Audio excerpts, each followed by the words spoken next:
Bonjour et bienvenue. Aujourd'hui, on va s'attaquer à une question que franchement tout le monde se pose un peu en ce moment, même si on ne le dit pas toujours. Mais dans quel monde on vit? Vous voyez, cette phrase, on a l'impression de l'entendre de plus en plus. C'est un peu la question que se posaient nos grands-parents, sauf que là, elle est devenue, brûlante d'actualité. Le monde a l'air chaotique, presque impossible à déchiffrer.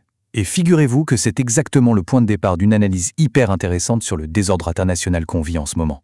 Et pour essayer d'y voir plus clair, on va décortiquer ensemble un texte vraiment important. Parce que, soyons honnêtes, pour se faire sa propre opinion, pour agir en tant que citoyen, il faut bien commencer par comprendre le terrain de jeu.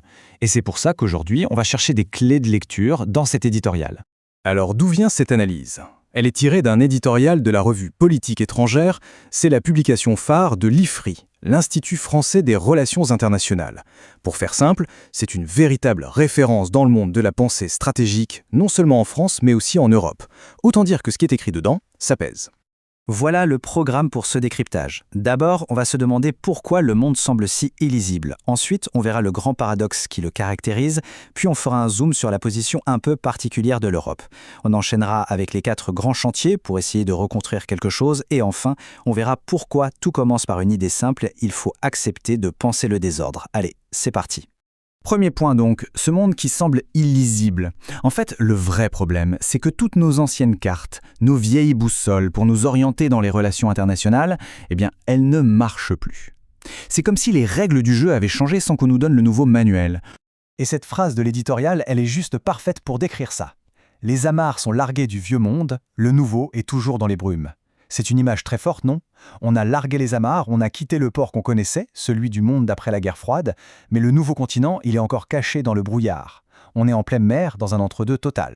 Et ça nous amène directement au cœur du réacteur, au grand paradoxe mondial. La raison pour laquelle tout semble si confus, c'est que notre monde est tiraillé par une contradiction immense. Il est à la fois complètement éclaté et en même temps plus unifié que jamais. Regardez bien! D'un côté, politiquement, c'est l'éclatement. Le grand rêve d'un monde qui coopère, c'est fini. Maintenant, c'est le retour du chacun pour soi, des nationalismes qui se réveillent.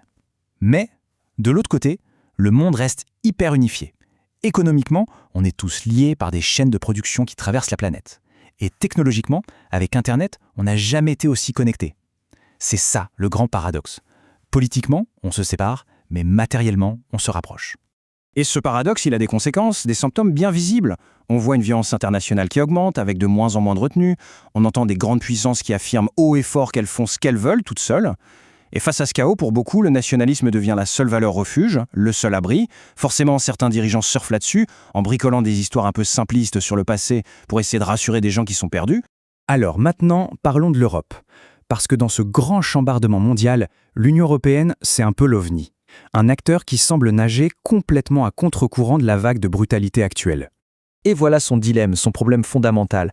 Toute la construction européenne, son ADN si on veut, s'est faite contre le nationalisme, pour en finir avec les guerres qui ont ravagé le continent. Du coup, comment est-ce qu'elle peut aujourd'hui utiliser cette même force, le nationalisme, que toutes les autres grandes puissances utilisent pour s'affirmer? C'est impossible, ce serait se renier. Elle est comme un joueur de poker qui n'aurait pas le droit de bluffer. La conséquence, elle est logique et brutale.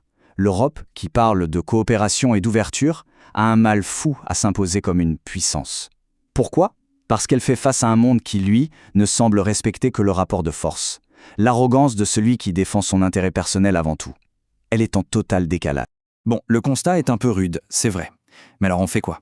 Heureusement, l'analyse ne s'arrête pas là. Elle propose des pistes. Elle identifie 4 grands chantiers sur lesquels il faudrait se concentrer pour essayer, petit à petit, de reconstruire un avenir un peu plus stable. Les voilà, ces 4 fronts. Premièrement, le commerce. Il faut de toute urgence inventer de nouvelles règles du jeu, sinon c'est l'anarchie. Deuxièmement, l'économie.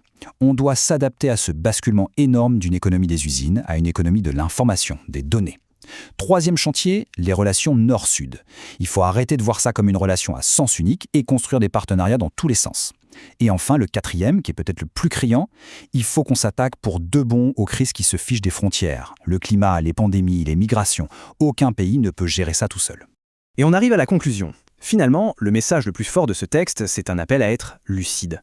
Avant même de penser à réparer le monde ou à construire un nouvel ordre mondial, il y a une première étape, une étape absolument cruciale. C'est d'accepter de voir le monde tel qu'il est.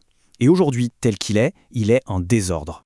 Et cette dernière citation, elle sonne vraiment comme un avertissement, un défi. Si notre Europe ne se résigne pas à devenir le musée d'un monde pacifique disparu, elle doit montrer sa vigueur et sa jeunesse. Le choix est clair, soit l'Europe devient une sorte de musée un peu triste, le souvenir d'une époque révolue, soit elle se réveille, elle montre qu'elle est capable d'être réaliste, énergique et qu'elle veut peser sur l'avenir. En gros, il faut arrêter de rêver le monde et commencer à le penser. Voilà, c'est ce qu'on pouvait tirer de cette analyse. Essayer de comprendre ce monde complexe, c'est un vrai enjeu démocratique pour chacun d'entre nous. Si ce décryptage a pu éclairer un peu les choses, le meilleur moyen de soutenir la démarche, c'est tout simple, s'abonner et activer la cloche pour ne pas rater les prochaines analyses. Merci beaucoup et à bientôt.